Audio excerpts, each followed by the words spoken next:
killed in the flooding. 6 people from one family, including 4 children, none older than 16, are missing in high waters. Harvey has now dumped more than 4 feet of rain over the parts of Houston area, driven local reservoirs to overflowing, displaced entire neighborhoods, turned boulevards and interstates into raging rivers. We have some more simply incredible video to show you. A reporter for local station KHOU tweeted it out. Houston's Highway 59 covered in floodwater. That concrete barrier, which had been acting as some sort of a dam there, no longer able to take the strain, simply pushed away. President Trump visited the area today. By this time tomorrow, we could be talking about a foot of new rain on the Texas-Louisiana border as what remains of Hurricane Harvey swings back on shore. You heard that right. It is coming back on shore. We're covering all of it tonight. Let's begin with CNN's Miguel Marquez right in the middle of it. Miguel, what are you seeing?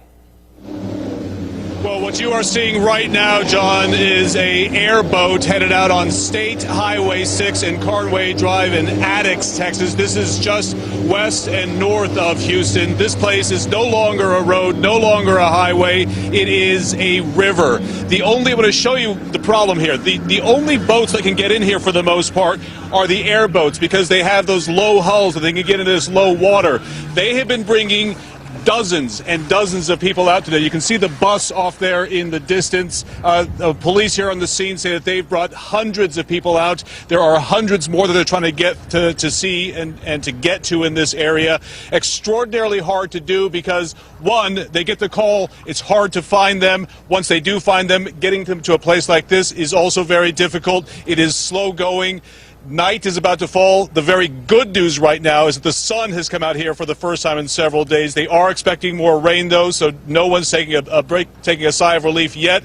But they are getting lots of people out. There are tons and tons of Houstonites and Texans self-organizing essentially across this city, coming together in groups, in boats. We follow people around today at different locations. It is amazing. I want to show you again this area in Texas. South Highway 6 in Addix has literally become a throughway for boats. One of the problems for the airboats, though, even though they can get in there, once they do, that water is rushing so fast, it is hard for those airboats to maintain their speed and get around those areas. So it is extraordinarily difficult, very, very dangerous. A lot of choppers in the air as well, a lot of airlifts of individuals as well. This is by no means over. John?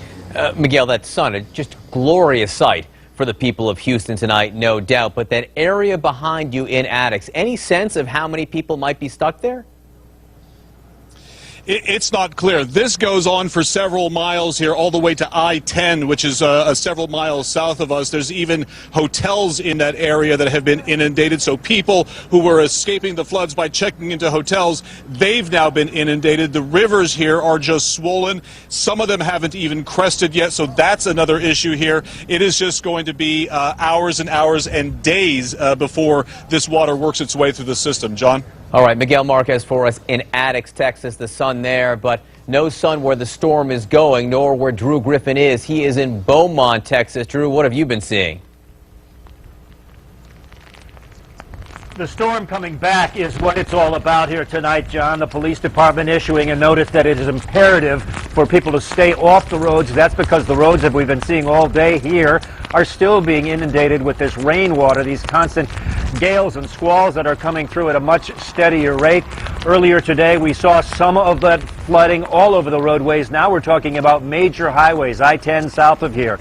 69 is closed south and west of here. Beaumont becoming its own mini island, and in very many places across Jefferson County here, you have islands just trying to get help to them because there are so many rivers that are passing through, rivers that used to be streets like this street behind me. And I want you to take a look. I don't know if you can, but you see the water coming off the street there, John. That is actually traveling not into a street, but a drainage ditch. And this is the problem. We just saw a man try to cross the drainage ditch. He thought it was a street. He almost was washed away right before our eyes. He was able to catch himself and swim right back up before the current took him away.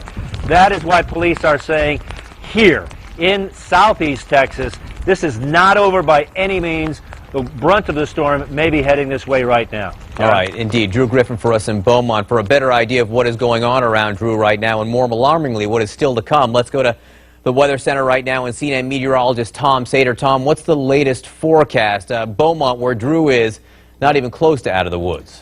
Believe it or not, Beaumont, John's picked up 14 inches of rain just today. This is on top of the over 20 inches that have already fallen. The area of purple, which is over 10 inches, and most cities in the U.S. would flood with 10 inches of rain alone. This is 10 inches to 2, 3, and 4 feet. I mean, we're talking the size of the state of Kentucky, but it's now east of Houston. It's LaPorte, it's Beaumont, it's Port Arthur, it's in Lake Charles, which actually got lucky today. The good news is, the rain is ending in Houston. The back edge, on the edge of your screen here, you see it slowly sliding off to the east and northeast. We still have the center of Harvey offshore. It'll make landfall, its second one, pre-dawn hours.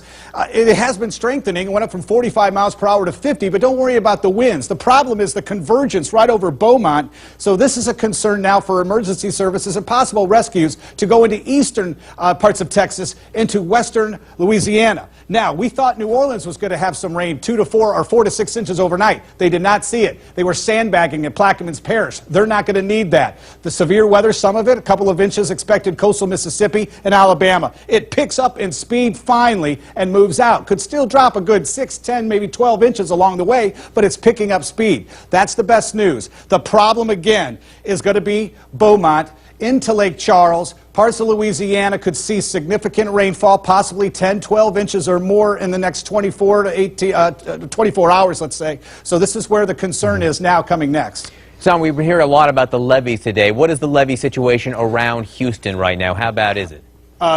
Could be really bad, John. Here's the situation right now. Here is Houston. It's hard to see. We're going to go out to the west a little bit. We have 2 reservoirs right now.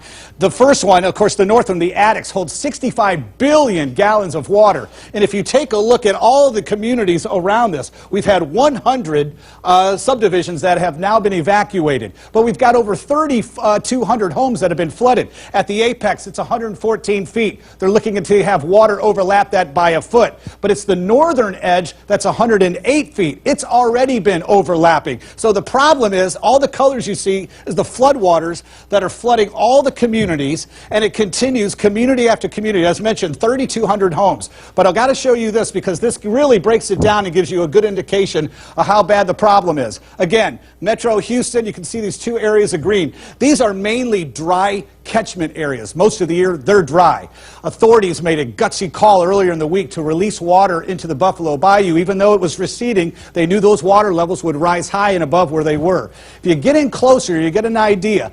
This is more of a dog park. It's baseball fields. However, if you look at Google Street View, you get an idea of just how large that area this is. John, this is now drowned by up to 30 feet of water. If this breaches in any way, this is an earthen levee. It's not made of concrete. It cannot withstand